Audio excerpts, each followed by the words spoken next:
Welcome, everyone. Thank you for joining us today, whether you're watching this live or you're watching the recording. This is our second live here, where we are sharing our stories and our experiences as Black women who have had some childhood experiences where we've had some fractures in our family unit. We did one last week, Monday, with Pamela Elaine, where she shared her story. So if you had not had a chance, want to invite you to please go back and watch and listen to that. Today, I'll be sharing my story. And then next week, Monday, Erica will be sharing hers. So if you are watching or listening to this, and you too have had some experience, some sort of fragmentation in your family unit as a child, right? And that can look many types of ways. That can be either through divorce, through death of a parent, maybe incarceration, addiction, whatever that might be. We hope that through hearing our stories, it'll give you some insight into maybe something that you've also experienced as well, and also to help you to navigate your storyline in this. So again, want to welcome everyone and thank you for trusting us with your time. Before I begin, we're going to go through and just I want to introduce you to everyone here so you know who you're going to be listening to. And I'll just start with myself.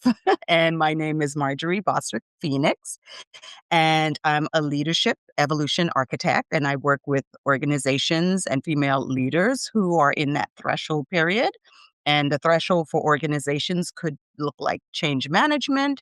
And for women, it can be you're in transition and that in between space into becoming a more evolved person for the future that you are or you're creating. And with me today are two fabulous women. We have Miss Erica Hughey. Erica, wave so everyone knows who you are. She's a social scientist and the founder of Satori Synergy, where she uses human design to orient individuals and teams to improve communications, decision making, and executive functions. And then we also have Miss Pamela Elaine Nichols, and she shows people how to use their emotions as a guide to point them towards what they truly want and away from what they truly don't want. And so, what you're going to be hearing from all of us today, even as I'm the one sharing my story, is we're going to be not only giving feedback just based on, just reflective and, but also expertise as well. And so they will both be coming in with their expertise perspectives and helping to move me through this process and understanding my story. And hopefully that will help you as well. So, the one powerful question for all of this is how did your adversity become an asset? Mm, Whew. mm, that's a good So, yeah, that is a good one. And we know that it has because the three of us are here today.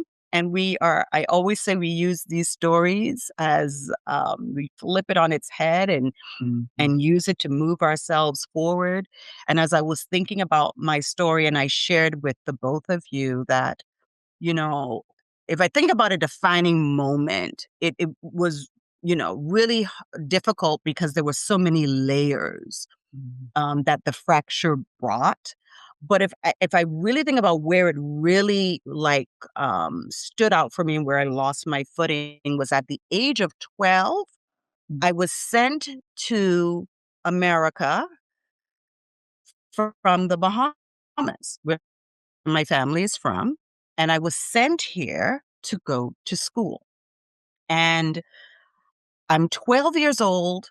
and I'm in the ninth grade, and I leave my family unit where my mother was a stay-at-home mom, and I was with my siblings, and I moved to the Bahamas. Moved to America, and I'm living with a family friend. And from there, I moved from one place to the next, over, I would say, about 2 years, until my mother said, okay, I've got to come over there because Marjorie's being moved around too much. And I was already being exposed to things that I wasn't supposed to. And then my mother moving over here, and then watching my mother sort of disappear into addiction. Mm. And so now I moved from this family unit with father, my mother was at home, she was present. And now I'm in this new country, mind you, 12 years old, in the ninth grade.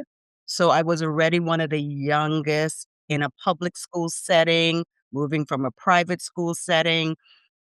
And then my world just got turned upside down. And my mother coming here, bringing my siblings, and then um, becoming addicted to drugs. My father nowhere in my life anymore, back in the Bahamas. Um, Everything became unstable. So the internal narrative for me really was around stability, right? Not enough safety and stability, because now my father figure is not here. Mm. So um, I'm watching all of this happen, watching my mother, like I said, disappear into this addiction. Um, and the world around me is not reliable. People are not reliable. Everything became about survival. And I would say by almost my late teens, the way for me to get out of this was to run out of the house and to, get out of this house, get out of that surrounding, um, and look to men for a way out. Mm. So this is why I said it was not one defining, but it was several layers. First removing me out of that family unit on my own into a new country. Then my mother coming, and then her addiction layered on top of that. And then the family unit, everything about it just changed from stability and safety and security to instability to survival, to scarcity. So yeah, so the cost was that it started to show up in my life later in life. Like I said, I wanted to get out of that house as quickly as possible, survival, running into the arms of a man or any man. And then later taking that with me and marrying Mm. someone, thinking that this was going to bring me safety and security. And it did not, because I ended up in a very financial and emotionally abusive marriage that then, left me, after the divorce, left me homeless and again in survival, right? So I was trying to run into something, and it still left me right where I thought, where I was running from. Mm. So the turning point for me was that after going through that divorce, which was very traumatic, I did go through an awakening of sorts where I ended up writing a book titled "Who the Hell Do You Think You Are?" Right? And that was the and that was the awakening for me, right? Because I didn't know who I was, right? In a lot of ways I was running from myself. But what really what really helped turn things around for me was, as I was healing through my healing journey, I also met a lot of other women right? Pamela Elaine, you were one of them during that time where we had experienced something similar. And I started to turn my lens, not just on my own healing, but the healing of other women and, creating space and holding space for us to come together and just share, what we were doing. So I sort of alchemized my situation in a way. And so I wanted to move beyond the survival to thriving. So so that was the turning point for me, that has brought me to where I am today, right? When I think about um what strength was forged because of this, that this adversity didn't break me. Mm, It built it actually it mm, built my identity in a way, my new identity. It helped me build something within myself that mm, felt, and this is why I titled this Finding Home Within Myself, mm, because it helped me find that place within myself through that identity. It brought me home to myself in a way. Um, yeah. mm. So, So whew, there it is. there's my story, and hey, you can already tell there's so much more sprinkled in that. However, this is the time that I have. This is what I'm sharing, and so I would love the opportunity now that Erica and Pamela Lane have listened. I want them to now using their specific lens, Erica with the human design lens, and Pamela Lane through her emotional intelligence lens. What did you see in that story that most people might miss? So I will start with you first, Erica. Wow, thank you for being vulnerable. That's Mm, me as we all share our stories. Pamela last week, you today, me next week. Um, Being vulnerable blesses yourself and it blesses others. And it gives uh, other people permission to be brave. So I thank you. I thank you for that. yeah. From a human design perspective, what I picked up about your story, and you actually said, well, in human design, you're a generator. Human design has types. It's a self awareness system, and it has 5 categories, 5 types, archetypes. And how your energy is set up is called a generator. Another term we use for generator is alchemist. You said that. I'm not sure if did you know another name for generator? I know you know you're a generator, but did you know we also call that Did not, did not. So it's just beautiful how I hear people speaking their design, whether it's from their childhood or right in today in the moment, and they not even aware that you do know who you are. At your core, you're describing yourself. Hmm. And so what I got out of that, also what you said is I didn't know myself. Hmm. The main thing that generators have to contend with is they don't know themselves and they don't know their power. Generators make up almost 70% of the population. So Mm. you are literally the energizer bunnies, the generator, the power, the battery pack of the world. You're designed to come here and work on something and to build a life that you love, that is satisfying to you, that brings you joy, that turns you on, lights you up. That's how you know when you're doing something that is in alignment with you. And so when I hear you tell your story all the way to the part where you wrote a book about it, that was a play by play of you discovering what lights you up. And you also learned over time is how to respond. And I'm not sure how deep you got into human design. I know I sat with you one time, you and Pamela, together to go over your design, but you are designed to respond to life. So that means you're not out initiating things, trying to make things happen. When life comes to you, your gut tells you if this is appropriate for you. Is this going to light you up? Do you have the energy to complete it to your satisfaction?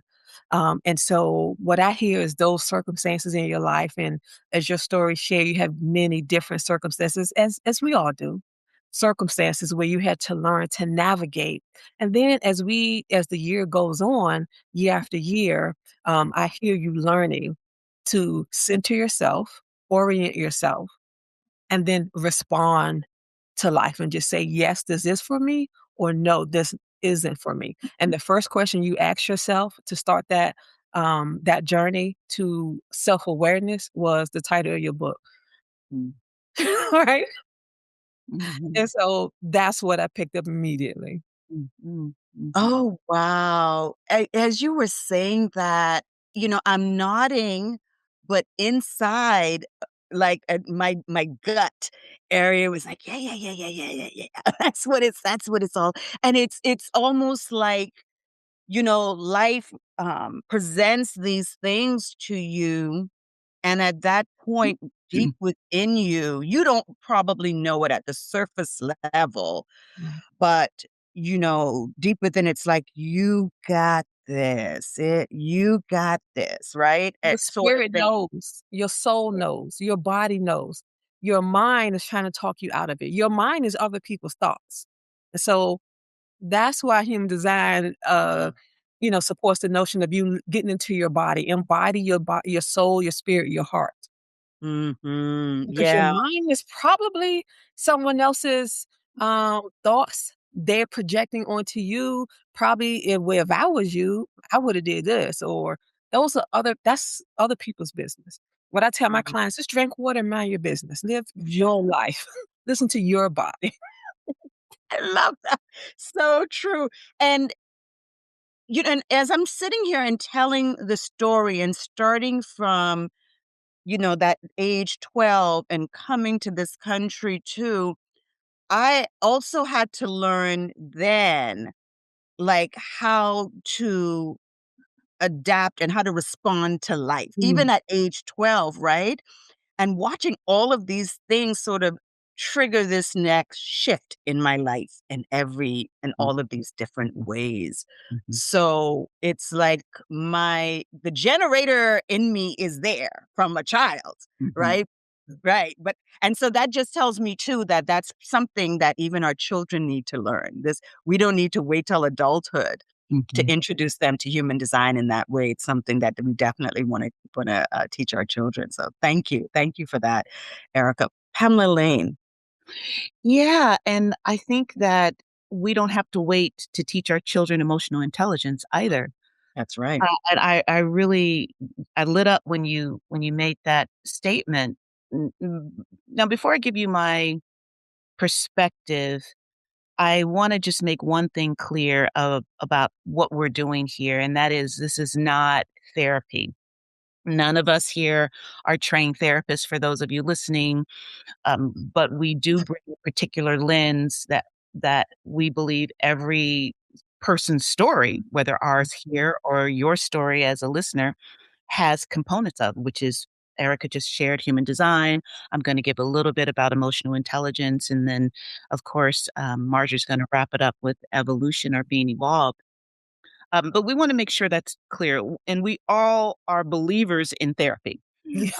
I myself have benefited. Okay. There's a few others in the room have benefited from a trained therapist. So, with that said, and that clarity established, what I was listening for, Marjorie, in your story was what are some of the emotions that were at play in your story, in your life, in your experience? Because one of the things that we aren't really good at is identifying an emotion that we're experiencing, because if we could, then we could frame it properly and then maybe address it properly or in some way. Unlike human design, emotional intelligence isn't something you're born with. It is something that you learn. You have to learn the skills of emotional intelligence. And while I was listening to you, I was trying to put together what might have been some of the emotions Marjorie was feeling, and how does that connect with a skill of emotional intelligence that was either there or not there, developed or not developed. And there is an emotions meter or a mood meter developed by a guy out of Yale Yale Center for Emotional Intelligence. His name is Dr. Mark Brackett. And so he created this really interesting grid where he categorized emotions by way of a high intensity, low pleasantness, high intensity, high pleasantness. And let me make sure I don't say these wrong. So we've got high, let me start over with low pleasantness, high energy emotions. Then you have low pleasantness, low energy emotions. Then you have high pleasantness, high energy emotions, like you're upbeat, you're lively.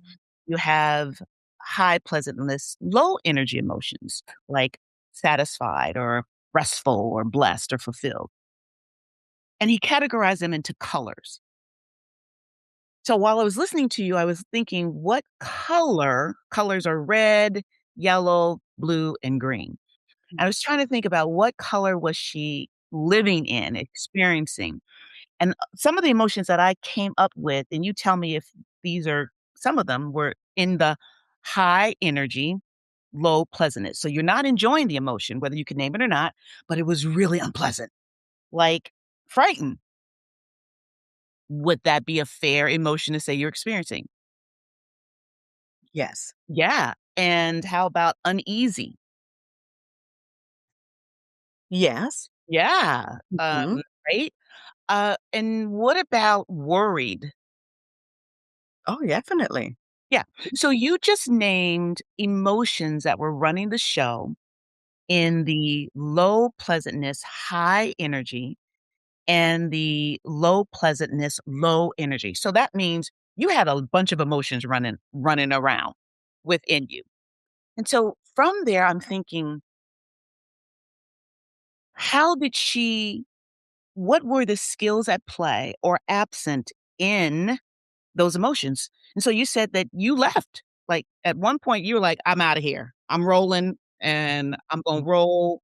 And hopefully, some men will Mhm. understand my predicament and take me in, whether that was a good decision or not. So, decision making Mhm. is a skill in emotional intelligence that it sounded to me like had you had that skill, you might have made a different decision. Mhm. Made a decision that was more in your favor. And I'm not saying, I mean, you wrote the book, so you put it out there that this was not in your favor. It was not advantageous. Mhm. Mhm. And the other emotional intelligence skill that was at play, or maybe we would say absent. And again, this is not judgment, right? You were Mhm. 12 years old. How many of us have developed the skills of good decision making and managing our stress at 12 years old? Mhm. Mhm. Few of us. Mhm. Again, to the point where I start off with, parents don't have to wait. Parents and guardians don't have to wait until their children are adults to begin to teach them emotional intelligence skills. So the two skills that I was hearing that had they been strong, or even someone supporting you who had these two strengths or skills, is decision making and how you dealt with stress. You were in a high stress situation. Yeah. The core competencies of emotional intelligence is managing stress when emotions are high, making decisions when emotions are running the show, self-perception, self, self perception, self-expression, and interpersonal. Those are 5 composites. So forget the other 3, just the 2 that were really obvious were the decisions that you had to make because you were feeling the emotions of fright and unease Yeah. and dealing with the stress Yeah. of the environment that you were living in. Yeah.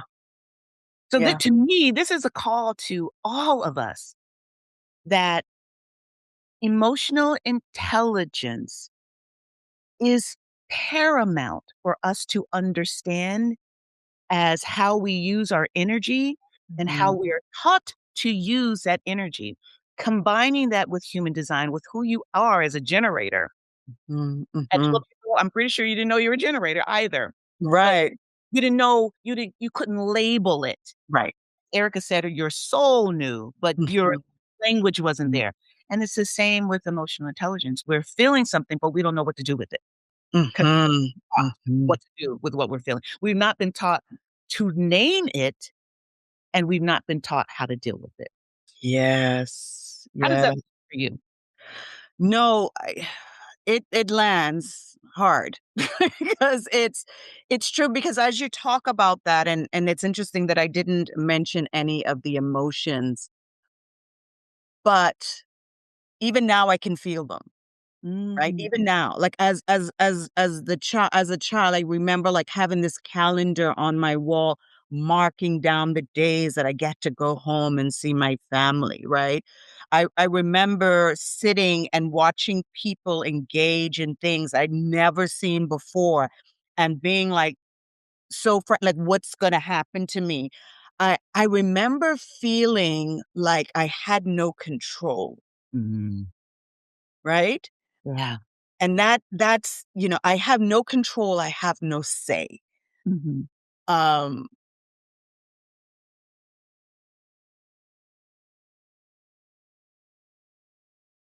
sorry. No reason to apologize. But your body responded. It Your body literally put you in motion to leave the situation. To That find a was find a your body literally generated enough strength and literally got you moving, put the battery in your back. It's like, "I'm going to walk out of this. I don't know what's on the other side. May right, be unsafe." You report that it put you in unsafe situations with looking for a man to care for you or just anybody to care for you, right? That makes total sense.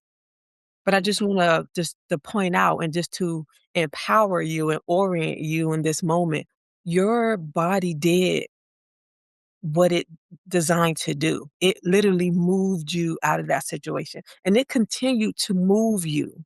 right, And you have an internal GPS. So when you're in your car, you put in the address. So like you were born, your body knows the destination. It knows your destiny. It knows what address you're supposed to end up in life and on your last day. Your mind doesn't know that. And so when we let our mind drive, again, which is filled with other people's perception or what's going on in their lives that they don't even have figured out, right? Mhm. And so when you let your body drive, it'll take you out of the situations. Again, if you took a left when your body told you take a right, it's not gonna fuss at you. It's gonna GPS. It's just gonna say recalculating, calculating, Mhm, and it's just gonna move you. No mhm, shame, no guilt, no mhm, judgment. It's mhm. just going to move you. And you allowed to do that how many other times you need to do that. That's right, that's right. I wanna give room for a moment to what was coming up for you, Marjorie. You were feeling something, and it shifted you to tears. Can you name what was going on? Um, when when I talked about feeling like I didn't have control, right? Because of that, it shifts me into survival mode, which has been an operating system that has just been in my life over and over again. Mhm. And so I started to see just then that connection. And I felt like that little girl again that didn't have control. but Erica just said something that is just, it's very profound and so true, because anyone that reads my book will tell how my body was, like my inner knowing was shifting and moving me. Even today, that still happens. And that's the part that I think, if I come in from this evolution lens, Mm. this is the reason why evolution has become a part of my life, because I've experienced that every time I've shifted and pivoted, and what we would call adapting, right? We adapt to life, but it's more than that, because as I adapt, I then evolved. There's another part of me that I'm taking what just happened over there, and I'm using it to figure out what is the next move I have to make. So I'm learning from my lessons, or I'm using my lessons, or my experience. And and each time I feel myself um just becoming a more enlightened, grounded, more conscious person, right? So, what others might not have heard in that story is that that was actually part of my evolutionary process and journey, right? And when we experience these things, even as it happens as a child, how we relate to it, how we navigate it, and all of that is, you're going to see those patterns and those layers over time, to see, compare it to where you are today. So, All right. I am so glad you said that, I'm so appreciative of the perspectives that we're offering here. There's something that I want to ground us in, and I'm gonna take a huge liberty with doing that. I want us, and this is for everyone, I'm saying, this to every listener. The emotions that you felt then that were coming up now Mhm. are emotions that are saying, "I still need time to process. I still need room in your life, Marjorie, to express myself." Because if we think of emotions as energy, energy has a message. There is a message in the emotion, and that message is actually required mhm, for our full evolution. mhm, And mhm, so this is for everyone. When you feel something, there is no need to rush through it to get to some other destination. absolutely. Because if you rush through it to get to some other destination, it's only going to circle back around Mhm, mhm, mhm. and ask again, may I have your attention, please? May Yeah. I please share with you the message I have come to bring you? Because Mhm. that I think we then honor our human design and our need to evolve. So I just wanted to lay that out there, um, because these kinds of emotions are uncomfortable. It only makes sense for us to move through them very quickly. And I am asking that we all give the emotions time to speak and that we hear so that we can become the most evolved versions of ourselves and play out our human design in the most divine way. Yeah. Yeah, I couldn't agree more. The emotions, is that's information, that's data, that's just telling you something, right? And I could probably be 86 and think back at this story, and this brings up those emotions, and that's all right. That's, I'm human, and that is a part of me. Um and a lot of times we do think that, okay, we healed and moved on from something, and then something happens and it triggers, right? That's why they call it a trigger. but to realize, yeah, it's there, Mm. and it's all right. Mm. It's all right. Yeah, Yeah. yeah, yeah. And when it comes, okay, what else? What's the additional message here? What Mhm, else do I need to know, right? mhm, And mhm. there is a difference between remembering and being triggered, because 'cause they're not Yeah, necessarily one and the same, right? that's right. Um, Exactly, exactly, yeah. So let's move into this next segment, and Erica, this question is for you. Um, where within my story did you see agency show up? ooh, I love that. Your agency showed up, and I'm thinking back to your human design chart to speak to you specifically. Um, Mhm. you have the gate of self-love Ooh, and okay. behavior is gate 10, and it's attached to 57 instinct. So your instincts are always going to position you for self-preservation. That's Mm, why you are able to share your story of having burned in the fire and risen like the phoenix. It's written in your human design. mm, You are going to life is going to life, like we spoke about last week. Life is going to happen. It's going to continue to happen. It happens every day. But you are born with the strength to demonstrate to others mm, when it does and the fire consumes you. Go within yourself. What's the name of your book? Who the hell am I? Who the Who hell the do you hell think do you you think are? you are? Mhm, Per- mhm, your human design wrote that title. right. So Mm.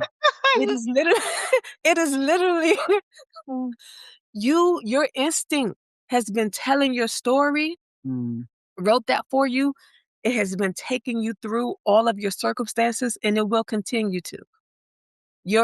It doesn't have to make sense in the moment. Yeah.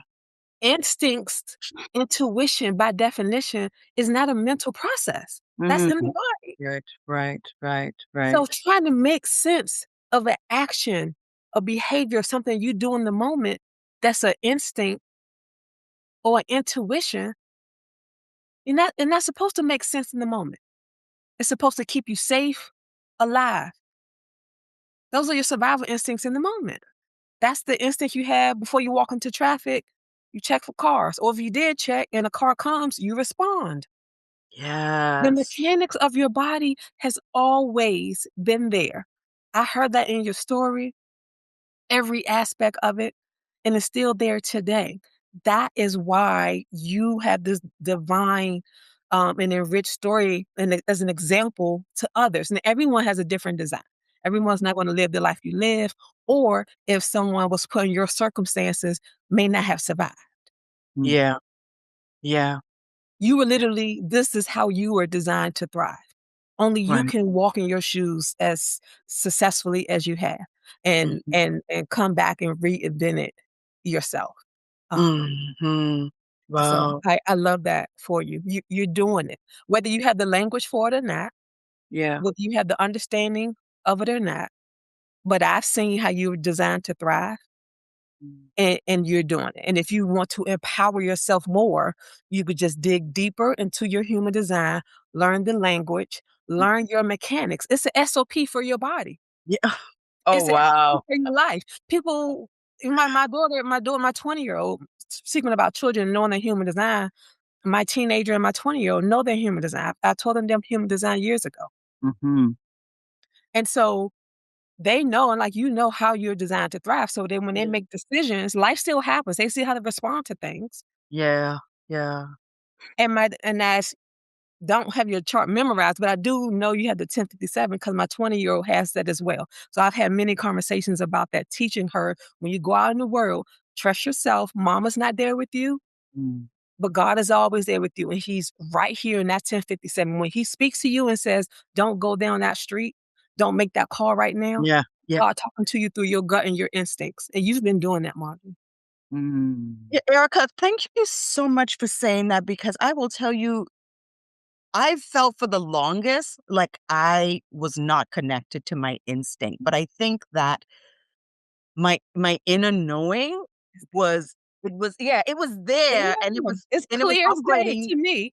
but I didn't think it was, right? I didn't think it was, and I felt like there wasn't a connection, but I think what where the disconnect was for me is really not tapping into it, Mm. right? As I should, and having that awareness that this is what it is, and I think that's what's important about all of this is that Mm.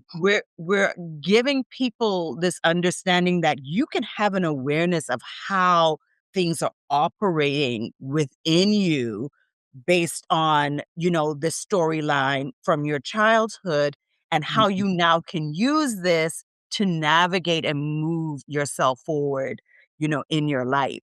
So thank you so much for sharing that. And so your question, Pamela Lane, is where did awareness and regulation shift? Mm. Well, let me, if you don't mind, it's so fascinating what Erica just shared with you. I Mhm. hope um, people took note of the fact that Erica said that she looked at did an analysis on your human design. So she is pulling from data. Mhm. And I did an emotional Mhm. intelligence on you. So I'm going to pull from some data too, which it makes it so fascinating. You said that you felt that you had an inner knowing and that you weren't tapping into that. Did I hear that correctly? Right, that I wasn't tapped into You it, weren't tapped yes. in. Mhm. And what's Yeah. interesting is that you actually probably didn't recognize throughout your life how you were tapping into that Mhm. by developing your emotional intelligence skills. Now, you probably didn't know I'm developing my emotional intelligence skills, but you were in the area of self perception. So, your Mhm. emotional intelligence score under self perception was through the roof. So, the average is 100. And so we look at that as a mean. And then we look at when numbers fall below the mean and when numbers fall above the mean. So 100, but your self-perception, which I considered as tapping into yourself, your soul, your human design Mhm. as Mhm. a skill, was 118. So that's Mm. well above Mhm. the Mhm. mean. And so the generator in you, Mhm. and correct me Mhm. on this, Erica, because this is your field, but the generator in you was naturally moving towards developing a skill of self-perception Yeah, and into yourself. yeah. Um, and I think that this is why it's so valuable to understand our human design and our emotional intelligence as a skill, because then here's social responsibility for you, well beyond Yeah. a score of self-perception. We just had this sense of responsibility towards making things better for others. Somehow or Mhm. another, that was necessary in your growth and in your development and your experience. Mhm. Mhm. Um, Mhm. and the third that I think you naturally were developing as a skill, whether you knew it or not, based on your human design, optimism. Your optimism, I mean, despite all that you've been through, somehow or another, you've been Mm. developing a positive attitude and outlook on life. Yeah. Maybe that's why you wrote the book too, because the Yes. creator in Yes. you was moving towards, becoming a more intelligent, emotionally intelligent generator, and optimism was forged. And maybe the book helped you with that. I'm not sure exactly where you were elevating your skills, but you have been elevating, cultivating emotional intelligence skills all along. Fascinating indeed. Um, it just all making sense now, right? And I even hate to say this, but I can't believe that we're like up on the 45 minutes already that we've been live. So this shows you that we do need more time. So we're gonna wrap this up real quick, but I do want to say because the question around evolution this part for me, you guys just sort of showed what that was, because I there was this inner knowing that was moving within me that was helping me to shift, right, and navigate this space. And the emotional intelligence was developing as well. And I think that over time, that's the what did you call it? Uh, Perception. self-perception. I started working on that almost immediately after my divorce, right? Mhm. I mean, I started looking at, how do I become a better person despite? How do I create a better life despite? Yeah, How do I create a better world despite? yeah, And and even today, every question always evolves from, how is this going to help me evolve to be a better dot yeah, dot dot, yeah, right? And for the collective. And so when I think about evolution and I think about identity upgrade, it's around asking yourself these types of questions as you're moving through it, right? When you're tapped in and you're aware to your human design and your emotional intelligence, and then you start asking these, you become self-inquisitive in a way with about yourself, and then you can start moving towards the future that you want to create. Mm. So just So just I know we've run out of time, and I was the one promising, "I'm gonna keep us on track," but boy, yeah, right, girl. You are an evolved, emotionally intelligent generator.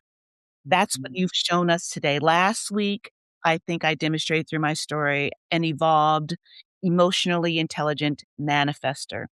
And next mm, week, I think we're gonna find an evolved, emotionally intelligent. We're gonna let her share her human design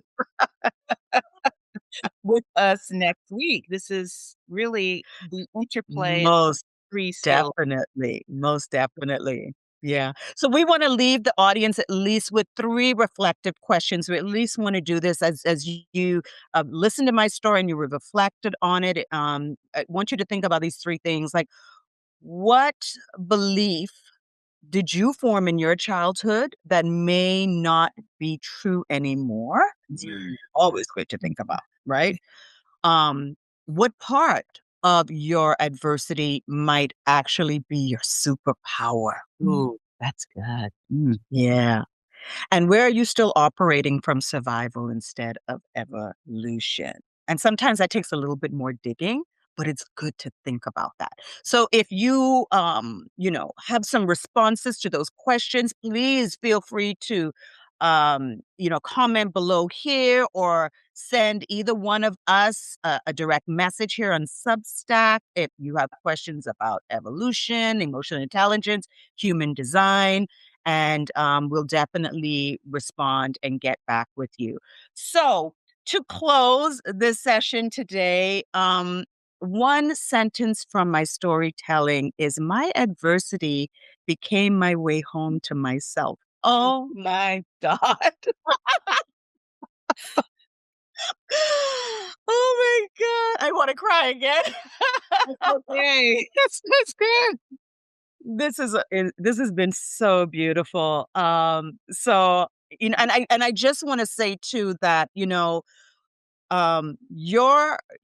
adverse childhood experience, it's not your villain story. It's Mm. your pathway. It's your pathway home to yourself. So I just want to thank you all for joining us today and spending this time with both me, Pamela Elaine, and Erica. And I hope that you'll join us again next week as Erica shares her story. And please look out, share this with others. We're going to be posting this on our YouTube and everywhere else on social media. So share this with anyone else that you know, any adult Black children of adverse childhood experiences. So until next time, we'll see you next week. Bye-bye.